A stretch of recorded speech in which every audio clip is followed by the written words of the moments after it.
Fala pessoal, eu não sei vocês, mas eu gosto muito desse quadro de trazer sempre algum vídeo de algum professor, né, de alguma matéria, para que o nosso dia não seja igual ao anterior, para que nós possamos todos os dias aprender algo, né? Você que está prestando concurso público sabe que a lei de licitações, seja para TRT, para o TSE, não tem como, MPU, ela vai estar na sua prova, tá? Essa lei, antigamente era 8666, a lei do capeta, né? Agora é 14133, né? De 2021. Vocês vão ter aula. Não é comigo não. Vocês vão ter aula com um perito na matéria, coordenador de contratos do Tribunal Regional Eleitoral, professor Luiz Henrique, ó, cara sensacional. Assiste essa aula aqui sobre processo licitatório, vocês vão adorar. E deixa comentário aí quem tá fazendo TSE, quem vai fazer DAD, quem vai fazer TRT, depois eu gosto de ler também, tá bom? Beijo pra você, acho que eu sou o único empolgado aqui. Vamos lá, vamos pra aula. A gente vai falar um pouquinho do processo licitatório, tá? O que acontece, pessoal? Essa lei, ela esmiuçou de uma certa forma, ela esmiuçou bem esse procedimento licitatório, né? Então, assim, como eu já até falei no começo do curso para vocês, a nossa ideia é trazer os principais pontos para vocês, até para não ficar um curso maçante, né? Um curso longo, né? E com muitos detalhes técnicos ali, né? Numa leitura da lei a gente vê que ela trouxe ali detalhes bem de minúcias, mesmo de procedimentos que muitas vezes são muito mais inerentes mesmo ao agente da licitação ali, o agente da contratação, a depender do momento, né? Então assim, se a gente fosse trazer aqui para vocês praticamente todos os artigos, né, todos esses parágrafos, né, as alíneas, ficaria muito cansativo e a gente se envolveria em questões muito técnicas. Então a gente trouxe para vocês os principais pontos, né, inclusive como eu disse, esse material vai servir depois para vocês de leitura e aquela revisão rápida dos principais pontos, tá bom? Então vamos lá, do processo licitatório. Primeira questão que eu queria trazer com vocês aqui, rapidinho, para a gente falar que isso é bem importante, que são os objetivos do processo licitatório. Então veja, a gente já conversou bastante, né? Vira e mexe a gente tem voltado a falar sobre isso.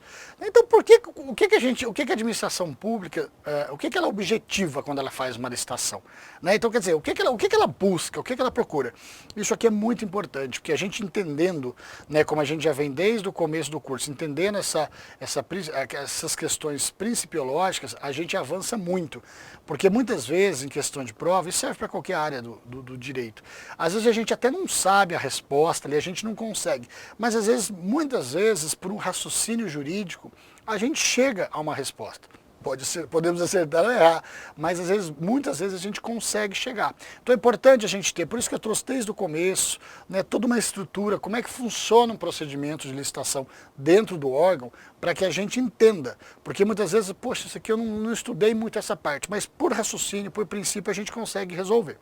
Então vamos lá. O processo licitatório ele tem 4 objetivos. O primeiro, assegurar a seleção da proposta. Né? Só lembrando, a proposta é aquele documento oficial que a empresa vai apresentar na hora do certame. Né? Então esse edital vai ser publicado, hoje em dia basicamente é tudo eletrônico, né? Então as empresas que participam já têm lá o site correto, que ela tem que entrar, se cadastrar, enfim.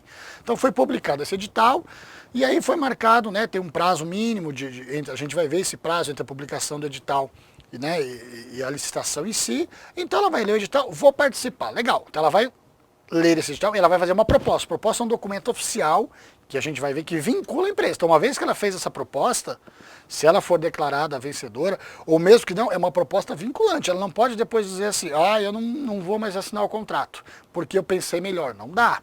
Tá? A rigor isso não dá. Então, isso interfere muito nesse procedimento licitatório. Então, veja. Assegurar a seleção da proposta, ou seja, a proposta que vai ser formalizada, apta a gerar o resultado de contratação mais vantajoso para a administração pública, inclusive no que se refere ao ciclo de vida do objeto. Então aqui a gente já tem que tirar e eliminar às vezes do nosso pensamento, a primeira coisa que licitação é o preço mais barato. Eu até já disse, né, no pregão a gente tem o menor preço, né, enfim, mas a gente tem que entender que muitas vezes, né, não é o menor preço que baliza. A gente tem que olhar, tá? E é importante, porque a gente não pode se condicionar que só o menor preço resolve, é o mais barato. Né? O que a gente tem que levar para a prova é que, veja, é a proposta gerar a contratação mais vantajosa. Então a gente vai levar essa locução, mais vantajosa. Tá? Inclusive no que se refere ao ciclo de vida do projeto. Veja, A gente falou de ciclo de vida lá em questões ambientais, de sustentabilidade.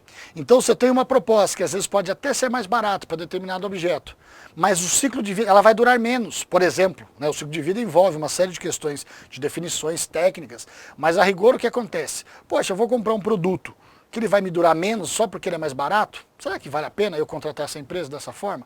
Então é importante isso, a gente levar a contratação mais vantajosa, incluindo o ciclo de vida, a gente pensar nisso, nessa sustentabilidade, em toda essa duração desse objeto, né? Assegurar tratamento isonômico entre os licitantes, bem como a justa competição. Outra palavra, pessoal, que a gente tem que levar em todo lugar que a gente olhar isso na prova, a gente tem que pôr como correto, isonomia. Lembra que eu falei para vocês, em licitação a gente não fala em subjetivismo. Não é a vontade do Luiz, não é a vontade do pregoeiro, não é a vontade. São requisitos objetivos de mensuração. Então a gente tem que levar para a prova a palavra objetivo, isonomia. Tá? A gente não pode preferir aquela empresa que é do amigo, que é do irmão, que é do tipo, poxa Luiz, mas eu conheço uma empresa que era tão boa, ela é excelente no que ela faz, não tem como a gente dar uma preferência para ela? Não, não podemos. Ela vai ter que ganhar se ela comprovar esses requisitos técnicos, profissionais, né, operacionais, a gente não pode, né, e muitas vezes as bancas acabam explorando essa questão, colocando que é uma empresa de reconhecida expertise no mercado, é uma empresa fantástica, então se a gente pode haver uma formalização de uma contratação, não podemos.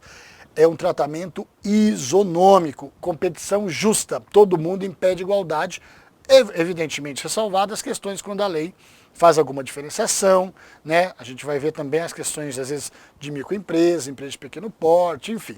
Aí a lei faz alguma diferenciação, né, de uma forma, enfim, mas a gente não tem que levar isso para a prova. A gente pode ter essa discriminação positiva, mas mediante lei. O administrador, o pregoeiro, o agente, ele não pode se valer desse subjetivismo para produzir o certame licitatório, tá?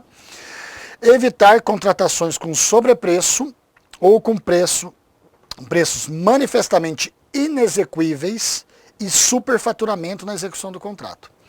Volto a dizer, pessoal, por isso que foi bacana a gente fazer trazer para vocês aqueles temas, aquelas definições do artigo 6º. Porque veja, quando a gente olha agora o que é uma contratação com sobrepreço, a gente já tem uma ideia.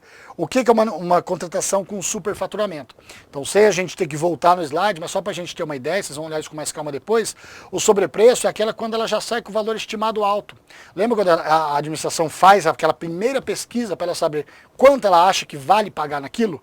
Então ela vai dizer, eu vou comprar lâmpada, preciso comprar lâmpada. Quanto que até o máximo que eu vou admitir de uma empresa me pôr uma proposta, um valor de uma lâmpada? R$10, R$20, dependendo da lâmpada, enfim. Mas é isso que é importante, a gente tem que evitar contratação com sobrepreço. Aquela que já sai com valor muito alto pela administração. Né? Então assim, porque depois a gente vai ver, logo em seguida aqui, que as empresas elas começam a fazer a sua melhor proposta. Então a administração fala, olha, eu só vou pagar até R$20, vai ser no edital escrito. O preço máximo admitido é R$20 a lâmpada, um exemplo. Tá? Dependendo do tipo de lâmpada aí. Então veja, aí uma empresa vai dizer, olha, a minha proposta, o documento, eu vendo por 19, outra 18,50, e assim elas vão, até chegar, grosso modo, no melhor preço. Mas é o menor? Não, é o melhor, é o mais vantajoso para a administração pública. Né? O que seria, já volto aqui no inexequível, o que é o superfaturamento? É aquilo que causa dano para a administração, lembra? Então depois vocês retomam o conceito, então é para evitar. É um princípio, é um objetivo também da licitação, evitar em sobrepreço. E o que é manifestamente inexequível? Isso acontece o seguinte, muitas vezes vamos chamar assim, nessa briga das empresas durante a licitação de preço, então a minha empresa, ela fornece por 19, aí vem uma outra fornece por 18, e elas vão, né? Tem todo o encadeamento ali no sistema que elas vão colocando o preço, vou até falar do pregão que fica um pouco mais fácil. Né? Então só que chega uma hora, imagina que chega uma empresa e fala assim, olha, vou dar um exemplo pessoal aqui, tá? Ah, eu faço essa lâmpada por 50 centavos. Poxa, veja, será que, se a gente sabe, principalmente num objeto que a gente conheça um pouco mais, veja, a administração já fez uma pesquisa, ela já sabe que o preço médio dessa lâmpada é mais ou menos R$20. As empresas estão brigando ali naquele preço. Será que vale a pena chegar para uma empresa e falar, ó, eu te declaro vencedora, poxa, vamos comprar lâmpada a 50 centavos. Estou dando um exemplo, pessoal, volto a dizer. Ou seja, será que essa empresa vai conseguir fornecer lâmpadas? Será que ela vai comprar lâmpadas a esse preço? Entende? Então, mas veja, a lei põe manifestamente inexequível. Porque uma das grandes dificuldades que nós, no processo de contratação, é quando a gente fica, a gente chama assim, num limbo. Né? Então, assim, nesse exemplo nosso, por exemplo, será que uma empresa que oferece uma lâmpada a R$8, a 9, será que é inexequível? E muitas vezes, na maioria das vezes, o agente da contratação que conduz, é difícil para ele dizer assim, eu vou te desclassificar a empresa porque teu preço é inexequível. É difícil, né? Porque veja, uma coisa é ela fornecer a 50 centavos, R$1, que a gente sabe que ela não vai conseguir comprar. A gente sabe que o mercado não custa isso. Né? O mercado que eu digo, não o mercado físico, eu digo, né? O nicho de mercado que fornece. Então é muito cuidado, pra gente, é muito difícil na prática a gente ter essa diferenciação. Às vezes a gente acaba contratando empresas, né, que a gente vê que realmente, às vezes ela vai ter um lucro baixo, mas a gente não pode, né, inclusive o próprio TCU, ele veda essa questão de inexequibilidade. A gente vai ver também depois que essa lei trouxe, né, para alguns objetos, ela trouxe aquilo que é inexequível. Ajuda muito, porque ela dá um parâmetro objetivo. Então ela fala, a partir disso, é inexequível. E aí o administrador pode dizer, então não vou contratar. Tá? Então é muito importante a gente ter essa visão que também é um objetivo do processo licitatório. E por último, incentivar a inovação e o desenvolvimento nacional sustentável. Veja, pessoal, que de novo a gente tem essa ideia de sustentabilidade, de meio ambiente, de inovação, de tecnologia. E a gente pode levar isso para vários cenários, né? A gente pode levar isso para a administração pública, né? Muitas vezes o edital, né, às vezes contempla essa disciplina, a administração gerencial, inovação, metas, resultados, sustentabilidade, são todas palavras que a gente tem que estar muito afinadas com esses temas. Né? As palavras ali a gente tem que estar tudo concatenado. Então quando falou ciclo de vida, mais sustentável, mais vantajoso, dura mais, poxa, é uma licitação isonômica, não quero sobrepreço, não quero aquilo que não vai executar o inexequível, também não quero causar dano no superfaturamento, ou seja, a gente traz todo um arcabouço disso aí que a gente vai... quer dizer, veja que a partir dos objetivos a gente consegue muita coisa, né? A gente consegue obter obter um raciocínio legal, porque muitas vezes você pode até não lembrar, mas você vai lembrar, poxa, o que seria melhor para a administração? Né? Se eu tenho um produto que vai durar mais, se eu tenho um produto que está mais dentro do preço que eu entendo de mercado, né? Então, nesse sentido, eu queria que vocês entendessem bem esses 4 objetivos do processo licitatório. Perfeito? O parágrafo 1 vai dizer para a gente assim, ó, a alta administração do órgão, né, ou da entidade responsável pela governança das contratações, né, ou melhor, é responsável, né, pela governança e deve implementar processos e estruturas, inclusive de gestão de risco e controle interno, para avaliar, direcionar e monitorar esses processos licitatórios e os respectivos contratos que vão ser celebrados, né, com o intuito de alcançar os objetivos estabelecidos no caput, aqueles 4 que a gente viu, né, promover um ambiente íntegro e confiável, assegurar o alinhamento das contratações ao planejamento estratégico e às leis orçamentárias e promover eficiência, efetividade e eficácia. Então, pessoal, veja quantos conceitos esse parágrafo 1 traz para a gente. Então, veja, na maioria dos órgãos hoje, principalmente os órgãos, né, os mais federais, estaduais também, muitos municípios, já têm implementado nas suas unidades, né, equipes de governança das contratações. Então, essas equipes, elas vão acompanhar essas contratações. Elas vão desenvolver códigos de ética das contratações, elas vão desenvolver o quê? Regulamentos internos, como vai ser feito, quem que vai penalizar, vocês entendem? Então assim, ela vai olhar todo esse arcabouço jurídico e vai dizer, olha, no âmbito aqui, se a gente tiver que penalizar uma empresa, mediante a segregação de funções que a gente viu, quem que vai ser responsável? Opa, eu não posso ser o agente da contratação, não posso ser o agente da licitação. Poxa, então nós vamos instituir uma comissão. Lá em contratos a gente vai ver que tem que ter, a depender da penalidade, tem uma comissão própria para penalizar uma empresa. Então veja, essa governança das contratações são equipes, são pessoas, são servidores que vão conduzir dessa forma, né? para quê? Justamente para fazer uma gestão de risco e controle interno. Eu não quero corrupção, eu não quero a gente fazendo o que não pode fazer, eu não quero objetos que não sejam licitados da forma correta, eu quero um objeto, será que está dentro foi levado em conta o ciclo de vida desse objeto? Né? E aí a gente vai para promover o quê? Um ambiente íntegro e confiável. Então a administração, não só a administração, mas a sociedade e o próprio licitante, ele tem que confiar naquele processo que ele está participando. Então ele tem que falar, poxa, no nosso caso ali, o TRE quando faz uma contratação, assim, ele olha e vai dizer, eu confio. Sabe, é um ambiente íntegro, ali não tem coisa errada. O outro órgão que faz, não tem. Eles têm, né, um ambiente íntegro, a gente pode confiar, as pessoas estão bem intencionadas. E eu sempre volto a dizer, é triste, mas vira e mexe a gente toda hora vendo noticiário. Escândalo, corrupção, licitação, obra. Então assim, a nova lei, ela formalizou o que já deveria ser feito. Mas justamente disso, de trazer um ambiente íntegro e confiável e assegurar o quê? O alinhamento das contratações é o quê? O planejamento estratégico. Então, veja, para quem estuda administração novamente, planejamento estratégico, tático, operacional. Então, qual que é o planejamento estratégico do órgão? Para que ele quer? Quais são os fins que ele quer obter com essa compra? Para que é? Tá ligado a algum dos alinhamentos estratégicos, alguma daquilo que o órgão faz, para que faz, para que constitui isso? Então é importante. E também as leis orçamentárias. Toda licitação a gente depende de dinheiro para comprar. Né?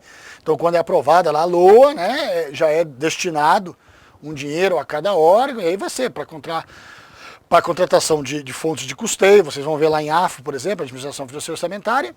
Então tem muitos casos para despesas de pessoal, despesa de despesas correntes, são serviços, né, que diuturnamente aí mantém a administração, ou até despesa de capital, uma obra, uma coisa, né, de investimento, uma situação maior, mas tem que estar alinhado. E promover palavrinhas-chave de novo, eficiência, efetividade e eficácia. Lembrando lá os conceitos de administração pública, eficiência. Rapidinho para vocês, fazer o menos, né, fazer o máximo com menos recursos. Efetividade, a gente tem mudança de cenário, está sendo efetivo, está mudando a circunstância, mudando a situação. E a eficácia, eu atingi o meu objetivo com essa licitação, eu consegui fazer o que eu precisava. Então todos esses são conceitos que a gente deve levar. Tá bom, pessoal? Vamos encerrando, a gente já volta rapidinho.